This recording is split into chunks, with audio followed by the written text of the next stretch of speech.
Less than a week out from Election Day, just 150 billionaire families have smashed the billionaire campaign spending record, contributing a whopping $1.9 billion in support of the candidates. That's according to a new report from Americans for Tax Fairness. For context, the total donated in the 2024 campaign is almost 60% more than the $1.2 billion spent by over 600 billionaires during the 2020 campaign. So to name names, Elon Musk has donated at least $118 million into a Trump-supporting super PAC, while Michael Bloomberg and Bill Gates also donated $50 million to PACs supporting Harris. The ATF's director warns that, quote, billionaire campaign spending on this scale drowns out the voices and concerns of ordinary Americans, and it's a prime indicator that the system regulating campaign finance has collapsed. Axios similarly writes that, quote, today's billionaires are shredding populist taboos, driving the news cycle, and increasingly shaping the terms of American democracy, and that the moral guardrails for political spending are vanishing. Well, I think that I am more anti-billionaire than you are, generally speaking, Amber, so let me take up that baton. Look, free country, people can spend what they like. Yes, okay, fair enough. But the problem I find with this, generally speaking, regardless of which candidate or which super PAC they're supporting, is the drowning out argument. That if you have essentially unlimited spending, you have people who are exceptionally rich being able to amplify their voices to such an extent that it is not solely a free speech issue. It is the issue that their speech makes it impossible for people without that wealth to be heard. Yeah, I'm definitely sympathetic to that argument. I'm not a billionaire cheerleader by any means. Sure. I mean, I don't like Jeff Bezos, for one. We can just go there. Go. But that's the specifics. It's a little specific, but that's because I mean it. Right. Excellent. Yeah. Why don't you sorry, not to divert us completely. Oh, I think Amazon is a sweatshop horror show. That's one of a couple of reasons. Yeah, so I'm sure we agree on that. Amber Duke coming over to the left at the end, where Amazon's labor practices are concerned. I am the populist, the right-wing populist on the show, so we do have some agreement on economic concerns. And absolutely. So I guess my question then would be, what would be the reform to the system that would prevent things like this from happening? Would it be like a limit on people who have a certain net worth from donating? Would you have to have a certain percentage of your donations come from small dollar donors?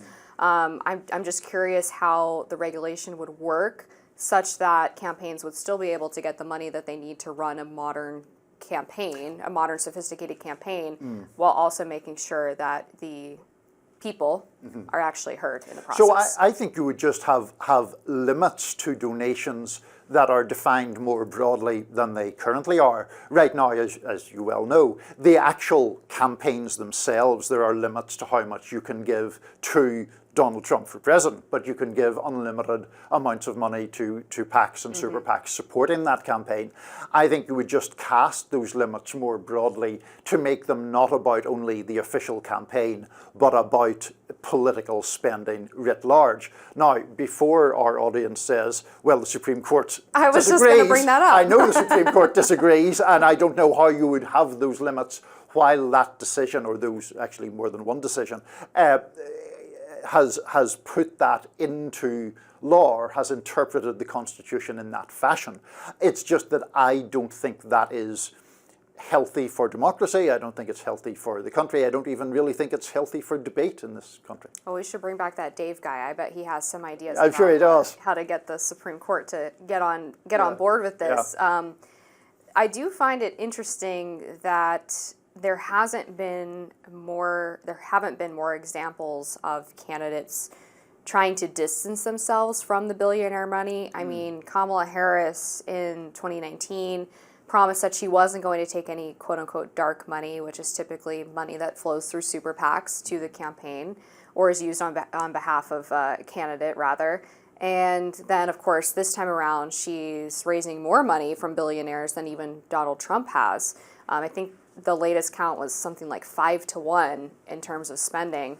So do you think that it would be enough of an advantage with a progressive or populist base to eschew some billionaire donations in favor of appearing to be more independent from this big money. Like, do you think that the boost in potential popular support from the people would overcome the deficit that you would have from not taking the money? I think it could, because as far as we know, she is getting quite a lot of small dollar donations as well, but it has been topped up by these huge donations to affiliated groups and campaigns. The other thing I would say, Amber, in relation to, couching that question, which is it's a great question about the, progressives, but I would define it more broadly than that, in the sense that one of the difficulties that Democrats have had recently and are having in this campaign is working class support generally, and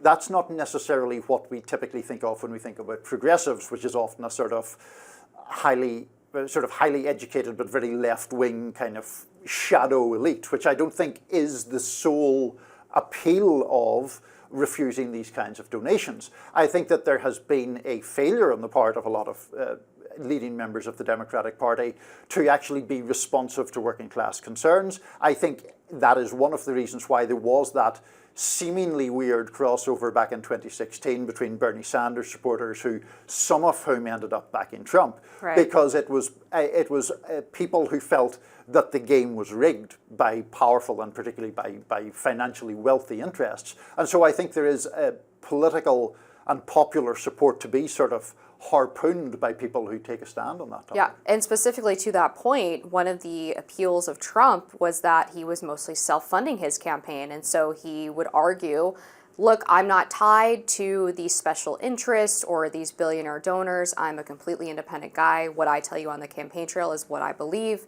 and I won't have any money capable of swaying me to agree with some other position. And I think conservatives feel the same way about Elon Musk owning X, which is he's made it very clear that he really doesn't care that much if the company is profitable.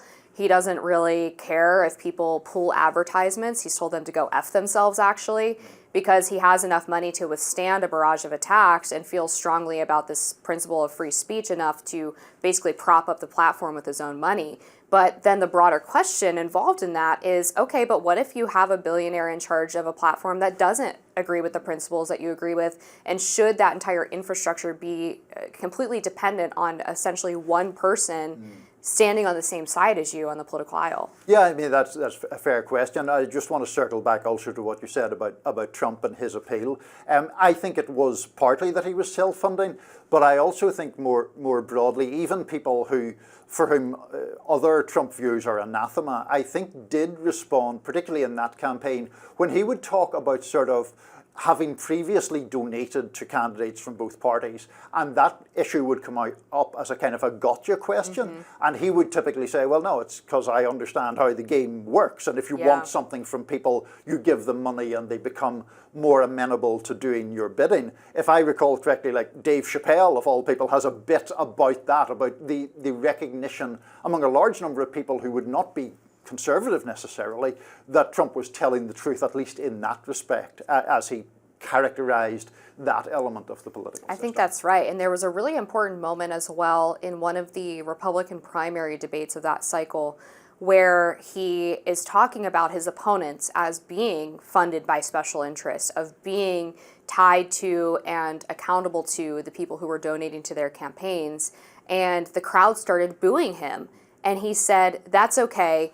You all are, you know who's in the audience, campaign consultants, donors, members of the party establishment, so you can boo me all you want, but you know I'm right. Right, and I think those calls are very, very powerful, which again gets back to this thing about allying oneself with the quote-unquote billionaire class, I think is dangerous. And I think Trump seems to have avoided that with Elon Musk, the most high-profile person of that type, because Musk himself is seen, rightly or wrongly, as a sort of maverick.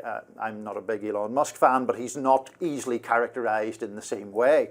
I think, any time that there's this sort of perception of Wall Street billionaires are on the side of this candidate or the other candidate, I just think that the downside to that, in terms of how it is perceived by the general public, is very, very substantial. Yeah, particularly as anti-corporate sentiment continues to grow on both the left and the right. Absolutely. That's actually going to do it for us this week on Rising. And Robbie, surprise, we'll be back here on Monday. Good news. Be sure to like, share, and subscribe so you never miss any content. And for those of you who like to listen while on the go, we are now available anywhere you listen to podcasts. Have a great weekend.